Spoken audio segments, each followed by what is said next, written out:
Assalamualaikum dan salam sejahtera. Kumpulan kami akan membentangkan analisis sebuah syarikat iaitu syarikat Pure Safia Osman Enterprise. Pemilik syarikat ini adalah Nur Safia binti Osman dan beliau mengusahakan bersama suaminya Encik Muhammad Nur Adli bin Muhammad Yusof. Mereka menjalankan perniagaan ini bermula pada 1 September 2015 di Sungai Petani. Perniagaan ini dijalankan secara atas talian melalui platform laman sosial Facebook dan Instagram, dan jualan melalui platform e-dagang adalah di Shopee. Seterusnya, visi syarikat ini adalah menyediakan produk handcraft skincare yang berasaskan natural dan organik, serta menjadi produk handcraft yang mendapat kepercayaan semua peringkat umur, terutamanya kaum wanita.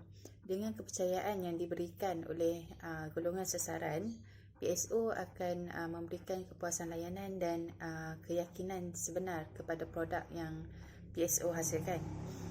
Seterusnya, misi syarikat adalah membantu para wanita agar mendapatkan kembali keyakinan diri mereka.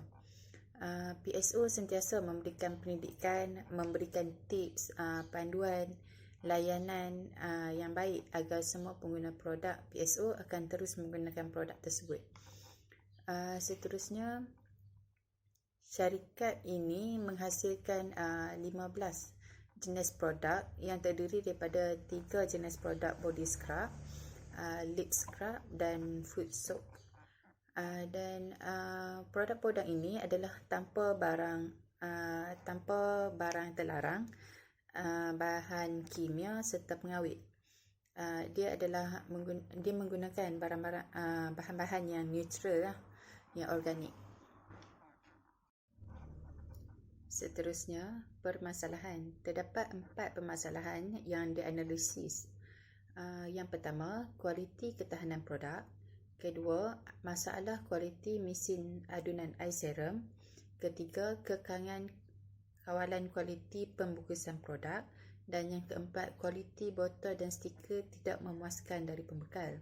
Melalui perbincangan mengenai syarikat Pure Safia Osman Enterprise ini, bagi masalah yang timbul dalam kualiti produk mereka merupakan kualiti ketahanan produk mereka, iaitu salah satu produk mereka iaitu sabun pencuci muka yang pecah apabila sampai kepada pelanggan. So bila pelanggan dah terima sabun tu and then tengok sabun tu pecah, so mereka feedback kepada syarikat tu balik, pengurus syarikat tu balik, kenapa sabun pecah, and then mengambil kepada komplain yang mereka terima ni.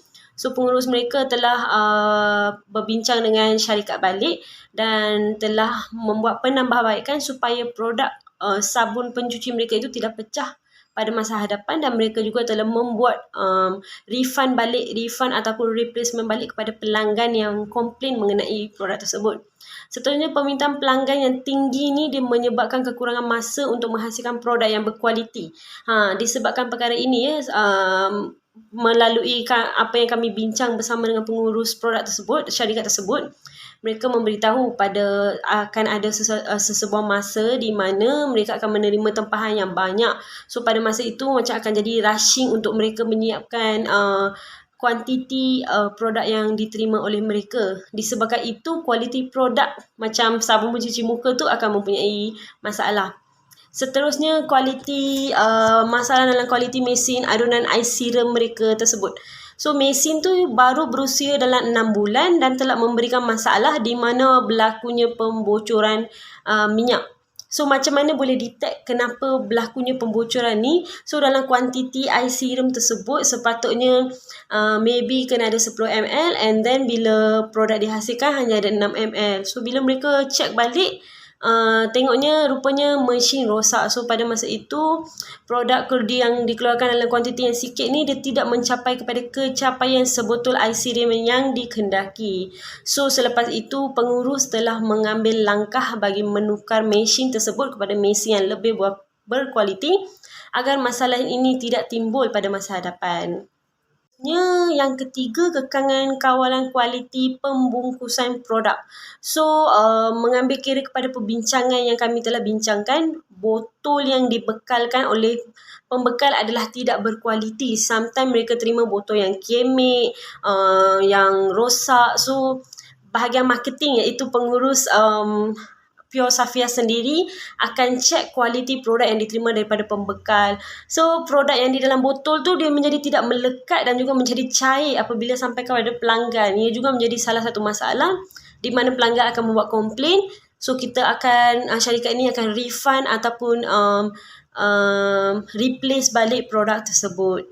Seterusnya yang keempat ni, kualiti produk dan stiker yang tidak memuaskan daripada pelanggan. Sometimes stiker yang tidak melekat, stiker yang tidak mencapai kepada permintaan yang diminta. Kualiti produk also, botol tersebut juga tidak mencapai kepada capaian yang dikehendaki oleh syarikat tersebut.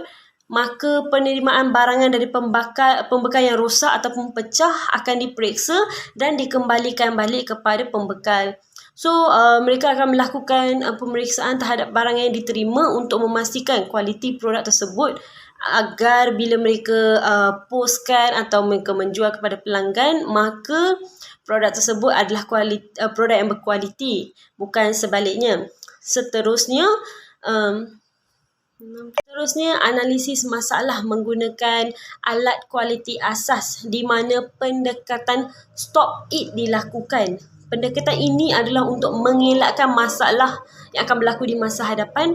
Contohnya, produk yang dipostkan kepada pelanggan ni telah pecah dan disebabkan kekangan masa untuk menempatkan produk tersebut dengan sempurna, dan ia dapat dielakkan dengan mengawal kerosakan produk tersebut.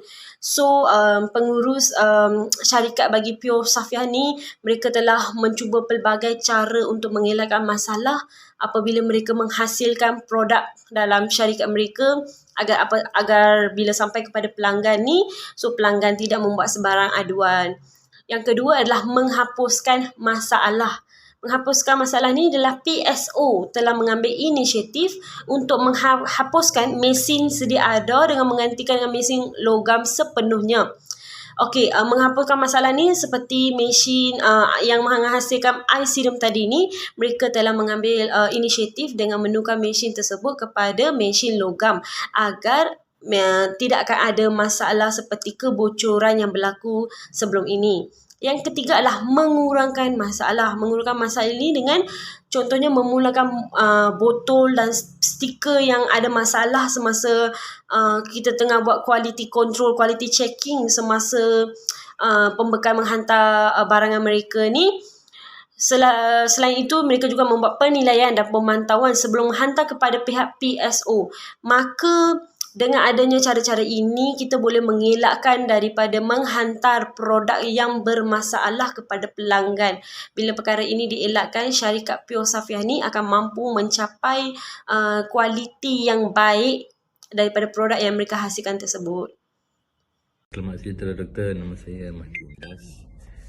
Nombor matrik 269057. Saya akan sambung dengan slide ke-9, iaitu diagram sebab dan akibat yang dijelaskan dalam bentuk tulang ikan, iaitu salah satu QC tools. Jadi terdapat 6 sebab dan akibat yang dikenal pasti oleh kumpulan kami, iaitu orang, mesin, bahan, cara, kaedah dan persekitaran yang terdapat dalam perniagaan ini menyebabkan masalah kepada kerosakan produk. Okey, daripada ni orang pula, kemampuan mereka adalah rendah. Itu kemampuan untuk membeli barang. Dan kedua ialah pekerja kurang fokus terhadap situasi tersebut. Dan cara yang mereka buat tu menyebabkan kerosakan produk kerana ia tidak tepat dan tidak efektif. Dari segi kaedah pula SOP kurang efektif. Baik, jadi kumpulan kami ingin memberi sedikit cadangan daripada sumber manusia dari segi bahan dan penambahbaikan persekitaran sumber mesin. Okey, pertama sekali penambahbaikan sumber manusia iaitu daripada sumber utama kita sendiri. Itu pemantauan secara langsung dan latihan kepada pekerja, mesyuarat dan senaman pagi tiap-tiap hari sebelum memulakan kerja. Dan sumber kedua ialah sumber mesin. Itu pengendalian mesin dengan betul. Setiap pertukaran shift ataupun rehat, mereka perlu diwajibkan mesin tu untuk ditutup agar mesin tu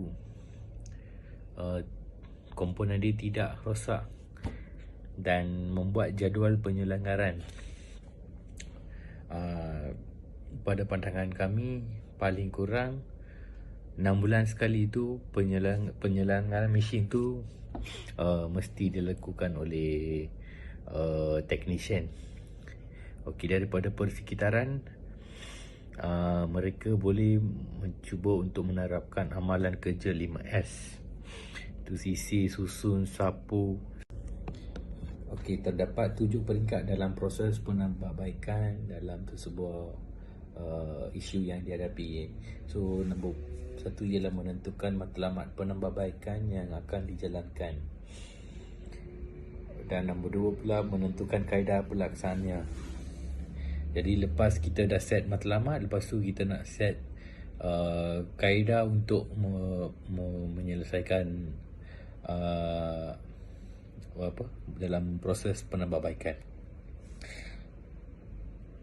Ketiga ialah melatih kaki tangan yang akan terlibat, yang itu untuk membantu kita untuk melaksanakan kaedah kita. Dan nombor 4 pula melaksanakan penambahbaikan yang dirancang, iaitu execute the plan. Jadi nombor 5 ialah menilai pencapaian yang diperolehi. Apa yang dilakukan, kita perlu menilai agar kita dapat tahu kita berjaya atau tidak dengan proses penambahbaikan tersebut. Dan nombor 6 ialah menyeragakan proses-proses kerja yang telah dibaiki untuk diperluaskan kepada bahagian-bahagian lain. Dan nombor 7 ialah meneruskan tindakan-tindakan pembetulan yang masih diperlukan. Jadi yang ni adalah 7 peringkat dalam proses penambahbaikan